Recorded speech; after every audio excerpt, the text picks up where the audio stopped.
The Texans have done it, and this time they take down the roadblock that's plagued them since 2020, exercising their demons to 5 wins in a row.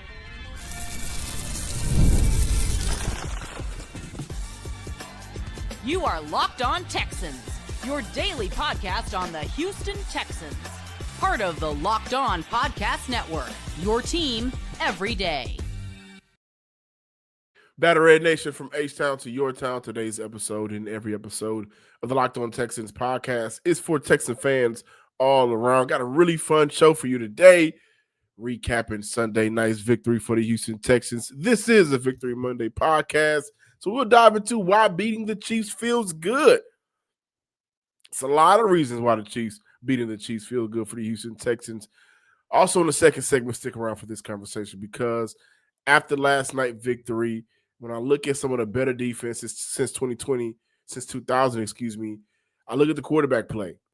And for this current unit, widely considered one of the best defenses we've seen in years, is CJ Stroud just a game manager. But the defense does it again. That's where we're going to start today's show. I'm your Texas Credential Media member and football analyst, John Hickman. Thank you for making Locked On Texas your first listen of the day and for being a part of the Locked On Podcast Network, now the #1 sports podcast network. Today's episode is brought to you by Prize Picks. Download the Prize Pick app today and use code LOCKEDON NFL to get $50 in lineups after you play your first $5 lineup. Obviously, it starts up front for Houston against Kansas City, like it started up front all year for the Houston Texans. But typically when we talk about it starting up front, we look at Danielle Hunter and Will Anderson. This time it started up front and inside for the Houston Texans. When the news broke about Settle going down for the year, I said Houston has the depth to overcome it. The D tackle unit between Tommy Togiai, who had an amazing game, monster game, Sheldon Rankins, Denico Autry when he lined up inside the edge, Mario Edwards played a huge factor into how Houston made life tough for Patrick Mahomes and the offense. 17 total tackles and 2 sacks combined from the inside guys. Plus, at first glance, the numbers might show the Chiefs had a good day on the ground. But, guys, sometimes the numbers can lie. Remove Patrick Mahomes breaking out of the pocket, which he did at a highly successful rate. So I'm sure Denico Ryans and Matt Burke will have something to say about that. Houston has had issues all year with scrambling quarterbacks. But if you remove his numbers and look at the running back attempts, 22 rushes, 67 yards, 3.04 yards per carry. And the numbers match the eye test. The inside runs, the inside tackle runs from left to right, so guard to guard, 14 carries, 40 yards, 2.8 yards per carry. Those guys, along with the back end coverage, were the stars defensively for Houston. And in conjunction with each other, the Texans forced the Chiefs to have 11 drives of 7 or fewer plays. 3 interceptions on those drives, 2 in the second half, 2 turnovers on downs, 1 or 3 on fourth down, and then just the overall job of containing and shutting down Mahomes.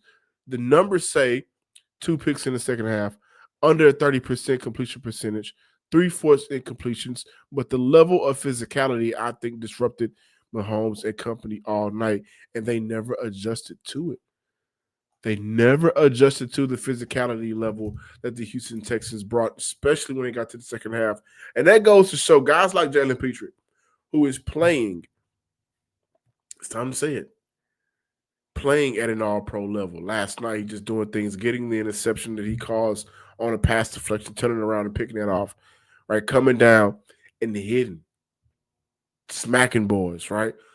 Azeez Al-Shaair, we'll talk about him probably a little bit more in a week, but Walter Payton Man of the Year award finalist. So is Travis Kelce. We also saw how last year ended. Travis Kelce standing over Azeez in the end zone. Yeah, he got his get back. He got his lick back last night against Kansas City. So we look at the job that he did.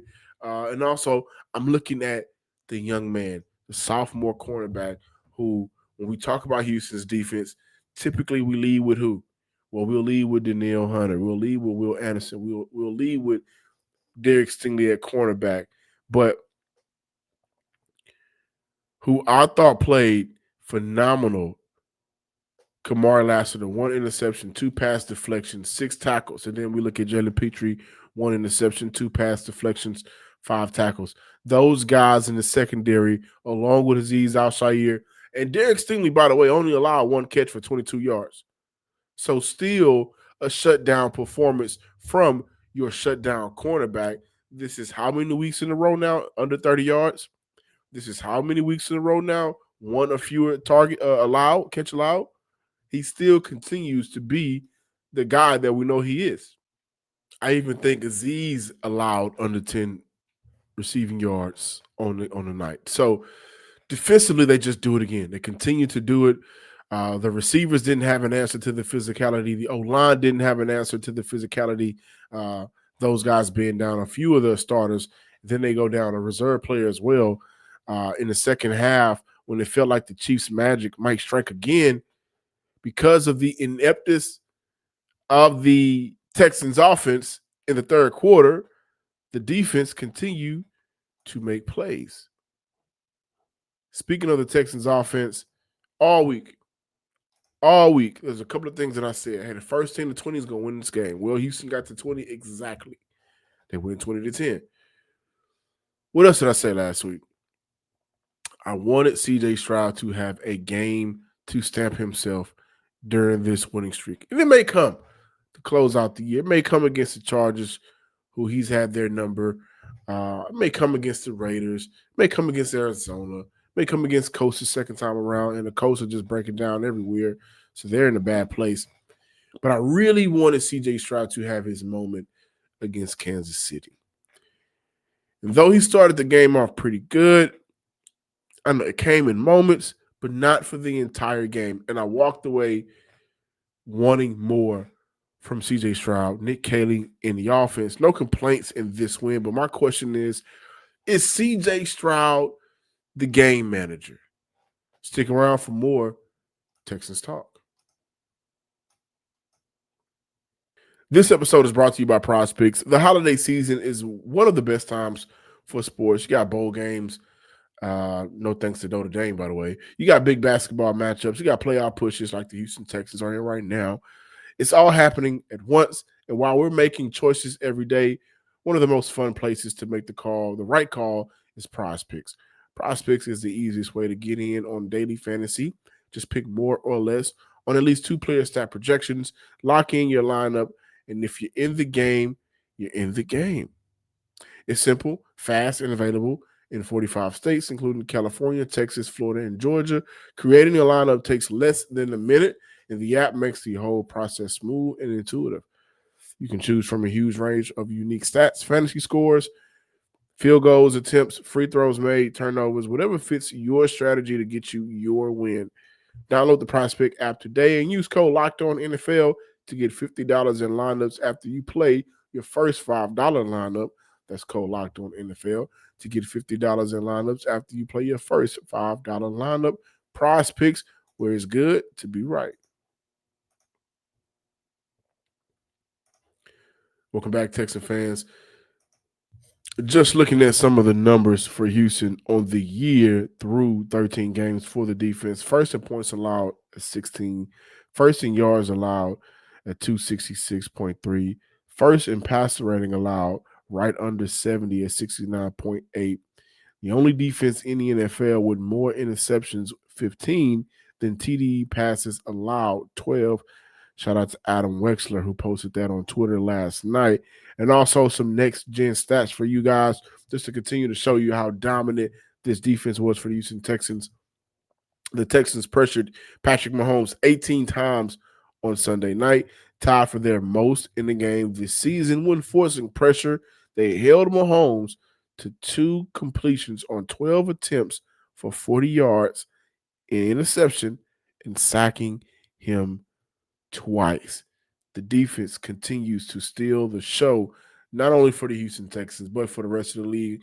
The national love that Houston is getting right now has been phenomenal to watch. Now, I want to switch gears a little bit.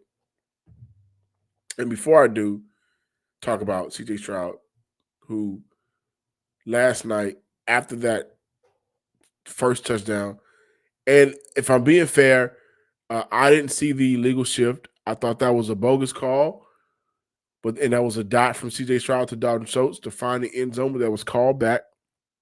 I thought he did a good job of taking what was there underneath, which allowed for Woody Marks to get a catch and run into the end zone. But if I'm looking at CJ Stroud's numbers, 15 of 30, so under 50% completion percentage, 203, 6.5 yards per attempt, one TD, sacked 3 times, a QBR of 33.5, a quarterback rating of 80.4. On any given drive, on any given Sunday, Stroud is either in the class of the LOB Russell Wilson or Matt Schaub. And you can win a Super Bowl with one. You can't win the Super Bowl with the other. Either way, he's been inconsistent, which has made it hard to determine. He's only played in 2 games during his 5-game win streak for Houston. I thought he played good in his first game back against Indy last week. I thought he had some moments against KC early in the game. But this year, there has been a lot of game managing moments for CJ Stroud in the offense. A lot. And what do I mean by that? Well, entering the fourth quarter of last night's game, the score 10-10 in the fourth quarter. Still a winnable game for Kansas City. Still a winnable game for Houston. Okay, at that point, who pulls it out? Obviously, when you get to the fourth quarter, and this is something, excuse me, this is something that I mentioned last week, I believe on the Friday show. Hey, Patrick Mahomes has 8 touchdowns in the fourth quarter. This is where Patrick Mahomes has most of his touchdowns on the year in terms of splits by quarter. This is where Patrick Mahomes becomes a little bit more dangerous based on the numbers, based on this season. And I said for me, for Houston, they have to win the first and the third quarter. So all last week, I'm looking, hey, Houston, win the first and the third quarter. This is where you gain the lead for your defense, which has not had a lot of moments to play with the lead this year, by the way. And so I look at the third quarter, 0 points. 0 points in the third quarter. 3 and outs. What happened in the third quarter? Well, Houston tried to get the offense to go under CJ Stroud. 6 passing attempts compared to 3 running attempts in the third quarter. And a lot of people will say, well, he was under pressure. They were dialing up the blitz. CJ Stroud was blitzed the entire game at a 31.4% rate. I hear you. But then again, I don't. Because we talked about CJ Stroud having more control of the offense. The Chiefs' MO this year under Spagnuolo, and Spags did a good job of taking Stroud and Katie to the woodshed last night. And they had no answer for it for majority of the game. We talked about, hey, they're going to blitz. You know they're going to blitz. Not one point did I see any change or difference from either party when I'm looking at CJ Stroud and Nick Haley. I didn't see it. I can go back and watch the tape, and maybe throughout the week, Denico Ryans or maybe Nick Haley or Stroud will talk about it some more. But in that third quarter, they tried to give CJ Stroud the opportunity to get it going, 6 passing attempts compared to 3 running attempts. This is where, and I noticed this in the fourth quarter, this is where when they got down to when Houston needed to create a lead to win the game, this is where things changed. And this is how I come to the realization, hey, maybe right now CJ Stroud is a game manager. 16 run calls in the fourth quarter compared to 4 passing plays in the fourth quarter. Going into the fourth quarter, the game was still close, 10-10. And the Texans opted for majority of that fourth quarter to take the ball out of CJ Stroud's hands. How did they get that lead? Well, Dare Ogunbowale, because Nick Chubb went down with an injury, and Woody Marks, another game, another week of him getting injured, but returning back to the game. It was a Dare touchdown. That's how Houston got to 17, and then they eventually went down there and got to 20. First team to 21 that game. Does that bother some of you guys that I say this? I'm not sure. I also said last week that it has felt like this year when he has played, there's been a lot of moments where you desire more from CJ Stroud from a quarterback position and a quarterback standpoint. Kansas City was the perfect game for Stroud to exercise his own demons. Granted, I personally think CJ Stroud has played well against Kansas City for majority of their games. He's also gone into those games with a banged up Nico Collins, a banged up wide receiver core altogether. Kansas City didn't get a banged up Nico Collins. They got a Nico Collins that's fairly fresh, fairly healthy, and Nico Collins all in the first half. I feel like 5 targets, 4 catches, 121 yards. And on one of those catches, I feel like, hey, listen, if you lead him a little bit more, he's running into the end zone. Felt the same way about the Xavier Hutchinson missed throw, by the way. I think that was a third down pass where it felt like CJ Stroud didn't plant his front foot, kind of, leaned on that back leg a little bit. So we go back to the mechanic conversations that we've had since last year due to the pressure and didn't step into that throw, sails it high over Xavier Hutchinson. Kind of the same way I feel about the Christian Kirk miss pass. See, a lot of people may put that on Kirk. Kirk was wide open, and we've seen CJ Stroud make those throws before. When we don't see CJ Stroud make the throws, let's go back and take a look at his mechanics.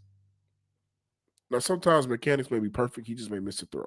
That happens. It's the NFL. Even the greatest of the greats have done it. But in particular moments where those passes are either sailing high over their quarter or over the receiver's head or just getting away from the receiver, let's take a look at his mechanics. I still think CJ Stroud can help this team get to honestly, now this team is playing right now. I'm going to put these two words together, and we typically see this in February. He can still be the quarterback to lead this team to the Super Bowl. But we also seen the Legion of Boom, Russell Wilson, do the same thing twice. We've also seen Brad Johnson do it with Tampa. We've also seen different quarterbacks for Baltimore, but mainly we look at the 2000 Baltimore team and that ferocious defense, a different league 25 years ago. We've also seen Peyton Manning, the second Super Bowl stint for Denver. Peyton Manning was a shell of himself. He wasn't Peyton Manning. He was very much a game manager. And if you remember that year, what happened? Peyton Manning missed some games. There was a certain quarterback who used to play for Texans.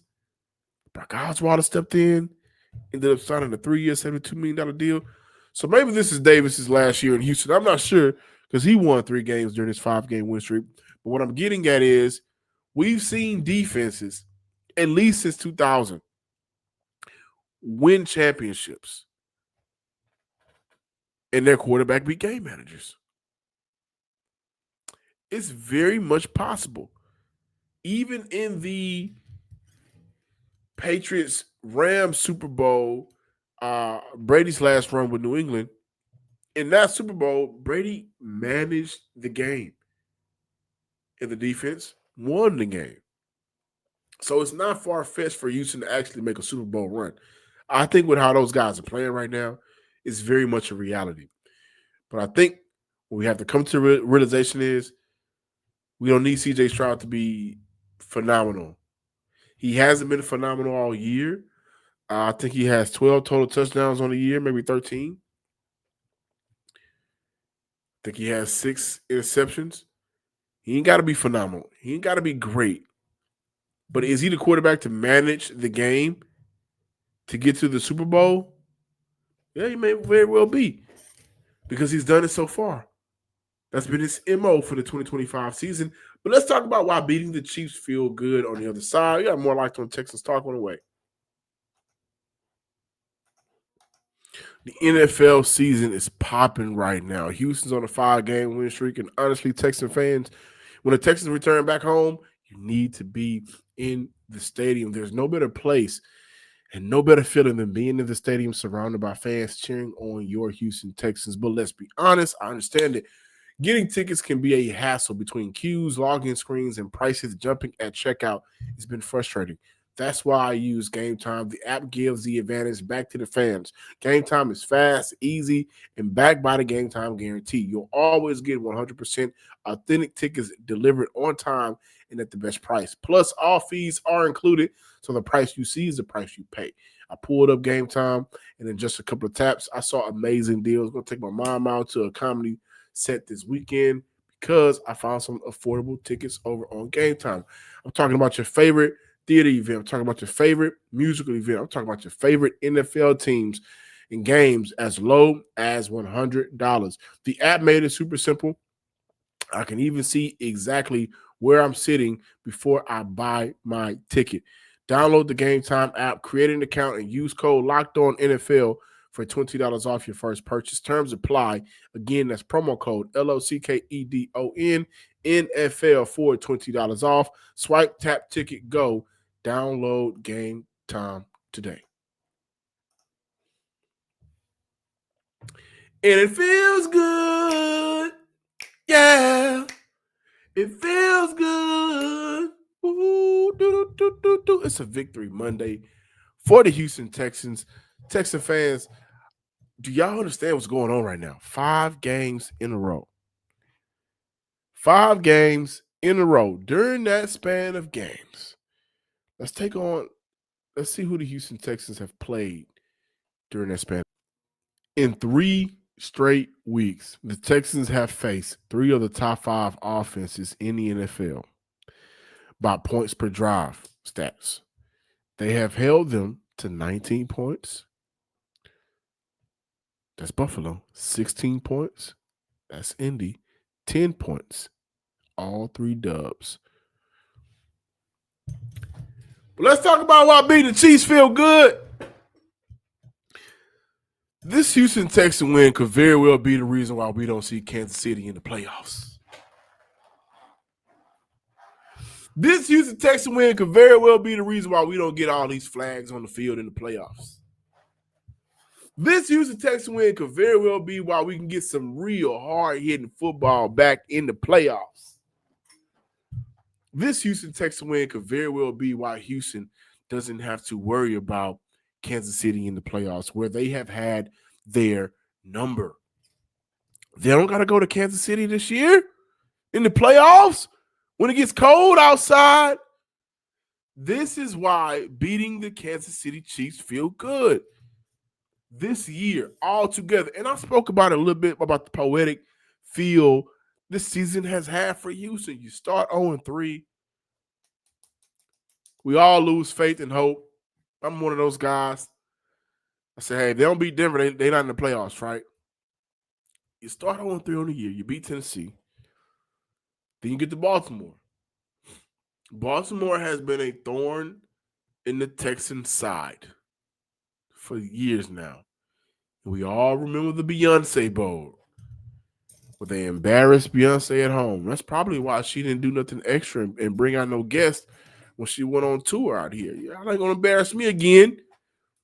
But they beat Baltimore. They beat Baltimore. Let's cross that off the list. But in this stretch of games, they beat 3 of the top scoring teams in the NFL. But they beat and they knock off Kansas City. Denico beats Andy Reid. CJ beats Spagnolia. But overall, the offense just does enough to beat Spags. They knock off Patrick Mahomes. The defense beats Patrick Mahomes. And you know what I loved about the game last night? Obviously, the refs let the Texans hit.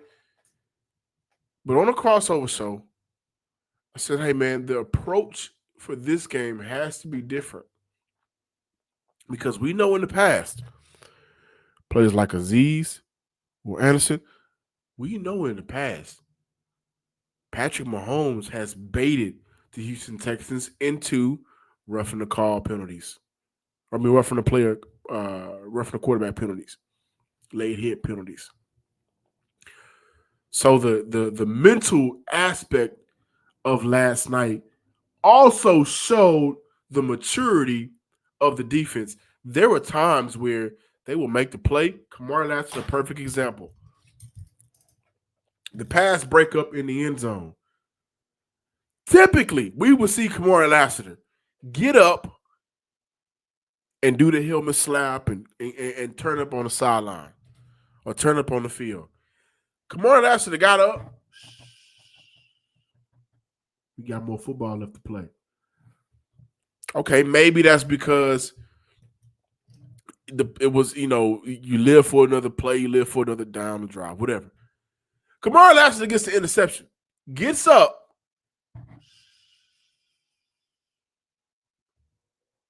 We got more football to play. Derek Stingley gets the pass breakup. I think that was a third down. Maybe it was a fourth. No, actually, it was a fourth down. It was a turnover on downs. And I think the target, I'm watching it right now. The target on that pass was Rasheed Rice. Gets a pass breakup. Derek Stingley gets up, was about to celebrate, stopped himself, and got off the field. So the mental aspect of how Houston won last night's game defensively was amazing. A lot of people might not talk about that. But if you are football players, if you know a team has had your number, but if you also know that that team has had help, allegedly, from the referees, you take it personal, but you also understand we cannot give them a reason to throw the flag, a reason to maybe eject the player out of a game, a reason to maybe throw a flag in favor or of the other team. Can't give them a reason to anything. And the Houston Texans, time and time again, when a big play was made, they got up and they just got ready for the next play. That's why beating the Chiefs feels good. This 5-game win streak, we've seen the Houston Texans do everything. They won with interceptions. They've won with sacks. They've won with stopping quarterbacks, right? They won with beating Jonathan Taylor. But this game, they won by not beating themselves. Thank you for watching today's episode of the Locked On Texans podcast. Please be sure to subscribe, like, and comment on YouTube wherever you listen to your podcast. Been under the weather, so that's why it's the latest show. But make sure you follow me on Twitter at John_Hickman12 and also on Instagram at Some Sports Guy. I'll see y'all tomorrow. Victory Monday is going to be a Victory Tuesday. It's going to be a Victory Wednesday. It may be a Victory December. I don't know. We'll see. Because right now, who betting against the Texans? Not me. Peace.